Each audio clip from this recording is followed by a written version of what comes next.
Välkomna till Kungliga Vetenskapsakademin och den här presskonferensen. Vi ska presentera Sveriges Riksbankspris i ekonomisk vetenskap till Alfred Nobels minne för 2023. Welcome to the Royal Swedish Academy of Sciences and this press conference where we will present Sveriges Riksbanksprize in Economic Sciences in memory of Alfred Nobel for 2023.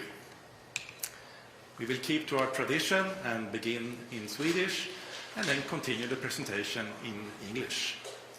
You are of course welcome to ask questions later on in either language.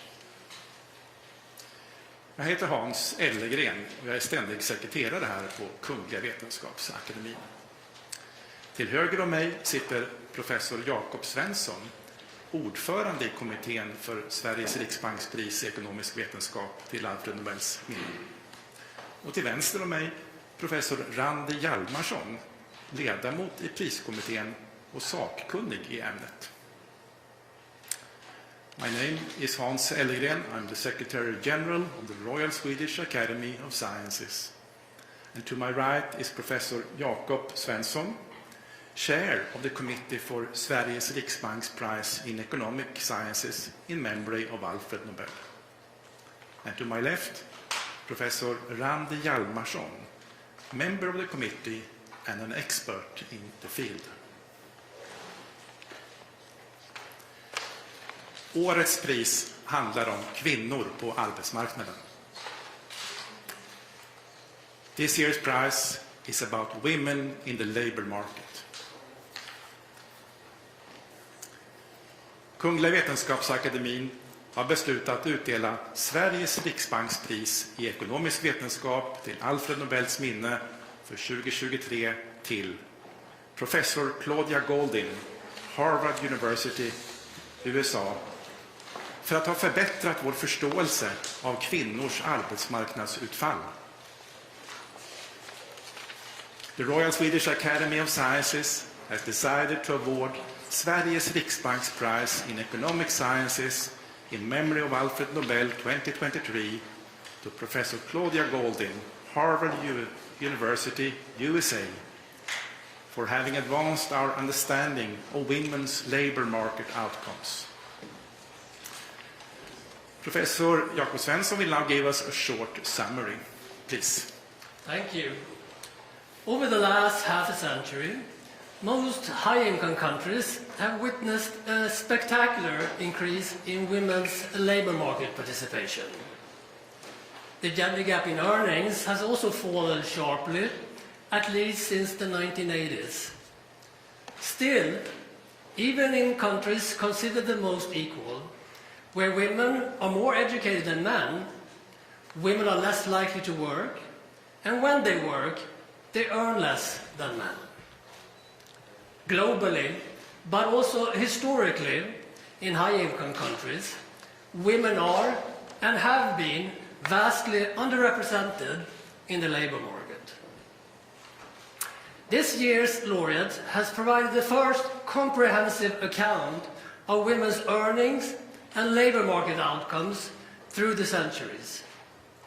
Her research reveals new patterns, identifies causes of change, but also speaks to the main sources of the remaining gender gaps.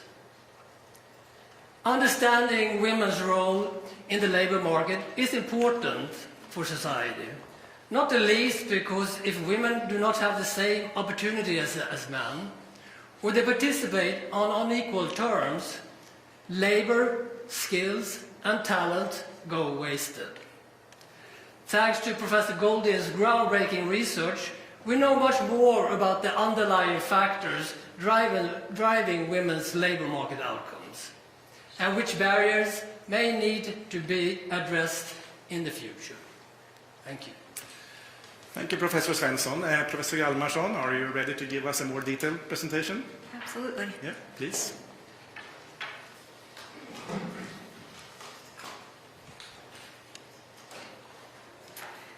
There are many differences in the labor market outcomes between men and women.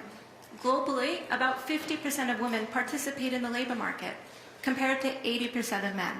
There's a gender gap of 30 percentage points. But even when women work, their outcomes are different. In OECD countries today, women earn, on average, about 13% less. And women are less likely to reach the top of the career ladder, hitting the so-called glass ceiling. It's quite a puzzle why these gender gaps still exist today, even though in many countries, women have overtaken men in educational attainment, graduating both high school and university at higher rates. Even though in many countries, policies like equal pay legislation have put in place to combat discrimination. The answer to this puzzle is important to maximize global prosperity. This map shows the gender gap in labor market participation rates in countries around the world. Darker shaded countries, red, have large participation gaps. Lighter yellow shaded countries have small gaps. We can see that there is a gender gap in labor market participation in all countries, but we can also see that this gap is much smaller in more developed high-income countries. In fact, this gap is much smaller today than it was 50 or 100 years ago. So one possible conclusion is that gender gaps will close with economic growth and development. But Claudia Golden has discovered that this conclusion is not true, that economic growth does not always improve female labor market outcomes. In fact, she showed us that the long-run evolution of female employment over 200 years of U.S. history is shaped like the letter U. Female employment first decreased with the economic growth of the 1800s, before increasing again with the growth of the 1900s. She also showed us that over this 200-year period, female earnings did not continuously catch up to the earnings of men, even though economic growth was continuous. While the gender gap in earnings did close substantially over the last 200 years, she shows us that this process was both slow and sporadic, punctuated by some periods of sharp change, like in the 1830s and 40s and the 1980s, but also long periods where the gender gap in earnings hardly closed at all. This was true for much of the 1900s, despite vast economic growth and increasing female numbers in the labor market. Before I tell you how she explains these patterns, let me tell you how she made these discoveries. She didn't look at just the last 50 or 100 years. She looked at more than 200 years of labor market outcomes in the United States, the long-run evolution. But through this historical lens, she could observe a society that has undergone many stages of development and transformations. She could observe a labor market that changed in structure from agricultural to industrial to office-based with machines like typewriters. She could observe changes in social norms and institutional barriers that, for instance, at one point explicitly barred married women from working in certain jobs, and then these marriage bars were abolished. She could observe a society where the access to education continually expanded, and where there were amazing medical innovations, like the birth control pill, that gave women the ability to time and control their own fertility. It is easy to say that we will measure 200 years of labor market outcomes. This was not easy to do in practice. For much of this historical period, systematic records of labor market outcomes, employment, and especially earnings, data did not exist. And for those years where these records do exist, this information was often missing for women. In this excerpt from an 1850 census, you can see that occupations were only reported for men. So how did Claudia Golden overcome this missing data challenge? She had to be a detective to dig through the archives, to find novel data sources and creative ways to use them to measure these unknowns. But she did not only discover these data, and she did not only discover these unique patterns, she also discovered that these patterns throughout history could be explained by an economic framework. And in this framework, women are at the center of making a decision about whether to work in the labor market given their potential earnings, or to stay at home and care for their family and the home. The constraints that the woman faces at home, these have changed across generations, but also, as highlighted by Claudia Golden, across the life cycle, as the woman goes from being young, single, and independent, to getting married, having babies, watching these children grow up, and eventually move out of the home again. Her potential earnings in the labor market, this potential is in part determined by decisions that this woman made. Decisions, for instance, about how much education to get. Decisions that she made when she was a young girl. Decisions that she made as a young girl based on her expectations about her future career and family paths. But how are these expectations formed? These expectations are in part formed by looking to the outcomes of generations of the past. By observing, for instance, what my mother did in the labor market when I was a young girl. Claudia Golden writes, each generation expanded its horizons, learning from the successes and failures of the preceding generation, and leaving lessons for the next wave of women. This role of generations and updating expectations helps explain why change in labor market gender gaps has been so slow. The beauty of this framework is that it can explain all of the surprising patterns that she discovered in the data. She can explain why female employment decreased in the 1800s, despite the economic growth that came with industrialization. She can explain why the earnings gap hardly closed for much of the 1900s, despite continued economic growth and a large number of women returning to the labor market. She can explain why the gender gap in earnings suddenly started to close in the 1980s, and the surprising role of the birth control pill and changing expectations. And she can explain why the earnings gap has stopped closing today, and the role of parenthood. Claudia Golden's discoveries have vast societal implications, and I don't think anyone says it better than Claudia Golden herself. By finally understanding the problem and calling it by the right name, we will be able to pave a better route forward. She has shown us that the nature of this problem, or the source of this underlying gender gap, changes throughout history and with the course of development. Thank you. Thank you, Professor Hjalmarsson. Let's see if we have Professor Golden with us on the phone.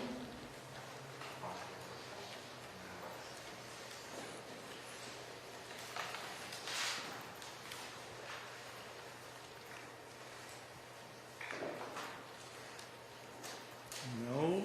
We shall see if we can get hold of her.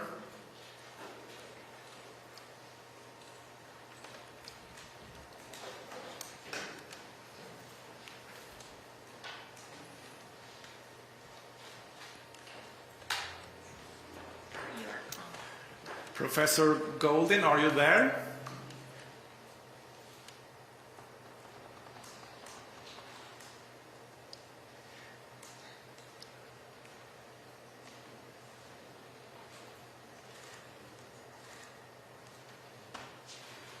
I talked to her an hour ago, so she's awake at least.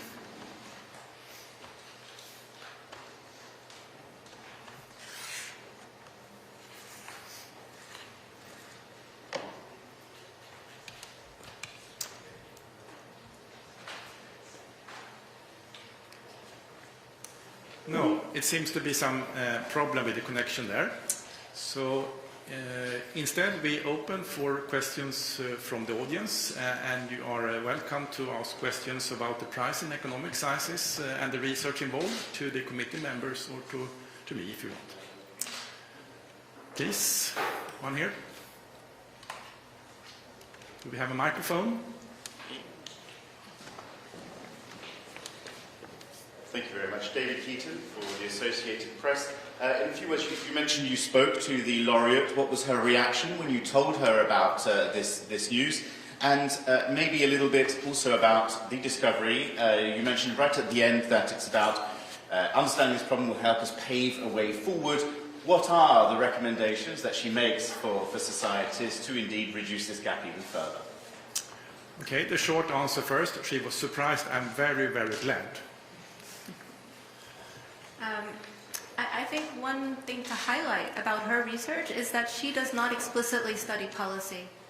Right? She has described the problem or the gender gap. It is not even clear that it is a problem without understanding why it exists. So she has demonstrated that the sources of the gender gap change over time. And understanding what's underlying it is the first step to understanding what one might want to do if one wants to do anything at all to affect it. And basically it says, you can't treat an illness with a medication without knowing what that is and what causes it. So she has provided this underlying foundation that has different policy implications in different countries and different contexts around the world, depending on the stage of development that they're at. Please. You can use the microphone on the table there if you turn it on. Okay. We are Chinese Nordic time. We see we have been through a very challenge economic footing this year so far. The tragic war in Ukraine and Russia, and high inflation rate affecting people's life well-being in global wide. My question is, to what extent does this be into consideration in this year's proposal? Yeah, I think the answer to that question is that it has not directly played in to the work of the prize committee. This is usually a process that takes time, and we gather information and take in information, and based on the information we get in and our own work, we then end up with suggesting a prize. But current affairs usually does not flow into that decision. Please. Hello, Bogomir Radomski, the Polish television, TVP Science. Last year's award was about economic crisis, and I wanted to ask, what does the Claudia Golden's research actually tell us about the role of economic crisis regarding the position of women in the labor market? Thank you. You want to answer? Well, she has studied the role of women over 200 years. Through many stages of development, many stages that were not economic crises. We definitely do talk about, I think she has at least one study that's talking about sort of the depression. And it is also related to these marriage bars and when they were abolished. But it's not explicitly what her research speaks to. Right? Her research is about the role of women throughout 200 years of history, and much of that time is not economic crisis.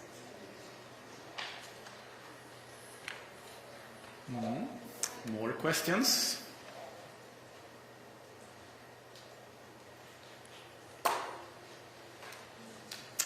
See no hands. And we still haven't got contact with Professor Golding? No? Here's one question. Yeah. I'm Shifi-Chen Axel-Song from Green Post and China-Europe Dialogue. My understanding of her description about women's career decision has great to do with the background of the person, or even where you are from. For example, in the developed world, then you have a better background, then maybe the children can have a better future or work. While you are in a poor country or poor family, then it's more difficult. It seems this kind of phenomena exist, and she just find out this. But I just wonder what's the solution or suggestion for closing this gap. I don't know if my question is clear. I'm not sure your question is clear. For me, I understood it as whether or not these gender differences vary with economic background of the parents. Is that correct? I think she described the gap, but did she give some kind of solution or any suggestion? No. for this? So, as I said earlier, she does not prescribe a solution, right? But she explains the source of the gap and how it has changed throughout history. That the source of the gap, back in the industrialization period in wages, that gender gap was not due to discrimination, but the role of discrimination changed as we moved to offices, right? So she explains the source of the gap and how it's changed over time and how it varies with the stage of development. And therefore, there is no single policy. It's a complicated policy question, because if you don't know the underlying reason, a certain policy won't work.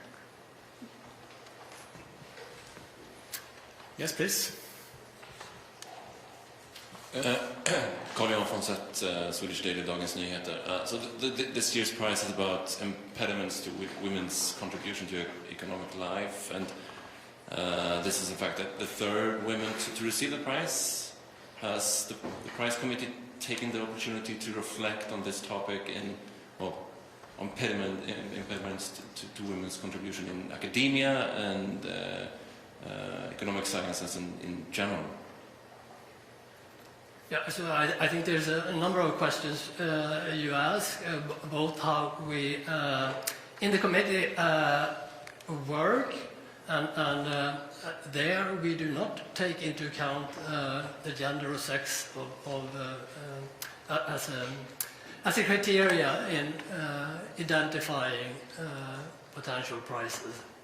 When it comes to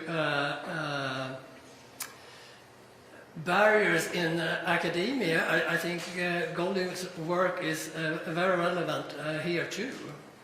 Both when it comes to expectations, for instance, we know in my own field, economics, historically, very few women enter that profession, and why it has taken time to see changes, and we do see changes now, are issues that Golding has worked and provided us with answers to. Yes.